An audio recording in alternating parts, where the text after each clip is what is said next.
بسم اللہ الرحمن الرحیم۔ محترم ناظرین السلام علیکم۔ اپنے چینل پہ آپ سب کو خوش آمدید کہتی ہوں اور دعا کرتی ہوں اللہ پاک آپ کی ساری چاہتیں قبول و مقبول فرمائے، آمین۔ اگر آپ سے کچھ ایسا لے لیا گیا ہے جس نے آپ کو شدید تکلیف میں مبتلا کر دیا ہے تو کبھی آپ نے اللہ سے مایوس کن گمان نہیں رکھنا، آپ نے اللہ کے فیصلے پر صبر سے کام لینا ہے۔ اگر آپ ایسا کریں گے تو اللہ اس تکلیف کو آپ کے لیے آسان بنا دے گا اور آپ کے لیے آزمائش سے نکلنے کا راستہ نکال دے گا۔ ایسا بہترین صلہ ملے گا کہ آپ محرومی کا زمانہ بھول جائیں گے۔ اگر اللہ تمہارے دلوں میں کوئی بھلائی معلوم کرے گا تو تمہیں اس سے بہتر دے دے گا جو تم سے لے لیا گیا۔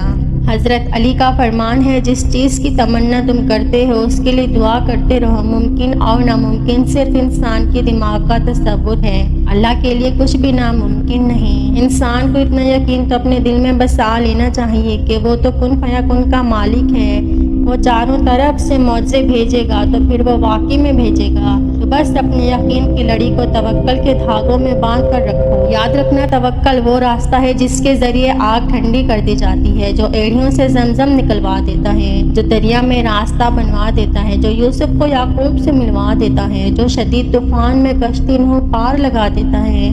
تو پھر کیا تم اپنے رب پر توکل نہیں کرو گے جو ناممکن کو ممکن کرنے کی قدرت رکھتا ہے؟ سنو، جب تک اللہ نہ چاہے کچھ حاصل نہیں ہو سکتا، اور جب اللہ راضی ہو جائے تو پھر کچھ لا حاصل نہیں رہ سکتا۔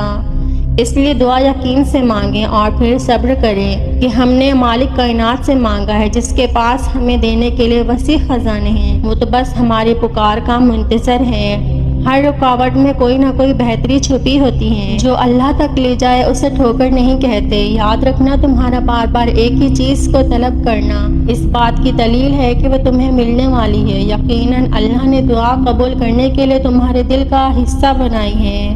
جو تم مانگ رہے ہو وہ تمہاری تقدیر میں پہلے سے لکھا ہوا ہے، تو سمجھ جاؤ وہ تمہیں ملنے والا ہے۔ بس تم صبر اور یقین رکھو اور اللہ سے دعا مانگتے رہو، کیونکہ اب قبولیت کی گھڑی قریب ہے۔ اب تمہارے لیے معجزے ہونے کو ہیں، اب تمہاری کہانی مکمل ہونے کو ہے، آسمان سے کن کی صدائیں آنے کو ہیں۔ شکر کے سجدوں کی تیاری کر لو۔ اتنے سخت حالات میں بھی جس سے تم ناممکن ہونے کے بعد بھی اللہ سے مانگ رہے ہو، اللہ تمہیں یوں دے گا کہ تمہارا چہرہ خوشی کے آنسو روئے گا۔ ان قریب تم پکار اٹھو گے کہ دیکھو اللہ نے لاج رکھ لی۔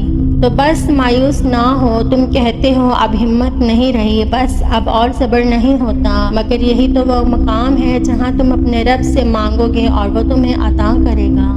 بعض اوقات ہمیں زندگی بہت تنگ لگنے لگتی ہے، ایسے محسوس ہوتا ہے جیسے ہم بن گلی میں ہیں جس کے آگے کوئی راستہ نہیں۔ ایسے موقع پر دو چیزیں ہمارے حالات پلٹ سکتی ہیں، دعا اور صبر۔ یاد رکھنا، مقدر لکھنے والی ذات نے تمہاری چاہت کے صفحات پر یہی لکھا ہے کہ جو تمہاری چاہت ہے وہی میری چاہت ہے، تاکہ تمہاری دعاؤں کو تمہارے نصیب کا حصہ بنا سکیں۔ دعائیں تسبیح کی طرح ہوتی ہیں، تم اس تسبیح کو جاری رکھنا تاکہ تسبیح مکمل ہوتے ہی اللہ پاک کن فرما سکیں۔ وہ تمہیں تم سے زیادہ چاہتا ہے، اس لیے قبولیت کا وقت بڑھاتا ہے تاکہ تمہاری آواز کچھ دیر اور سن سکیں۔ مایوس مت ہونا، بس وہ چاہتا ہے کہ تمہیں تمہاری سوچ سے بڑھ کر نواز سکے۔ ایک دعا سے آزمائشیں معجزوں میں بدل جاتی ہیں، تو پھر تم مانگنا نہ چھوڑ دینا۔ یقین رکھنا، وسوسوں کو خود پر حاوی نہ ہونے دینا، اللہ کن ضرور فرمائے گا انشاءاللہ۔ مجھے اپنی دعاؤں میں ضرور یاد رکھیے گا اور میرے چینل کو سبسکرائب کرنا مت بھولیے گا۔ جزاک اللہ۔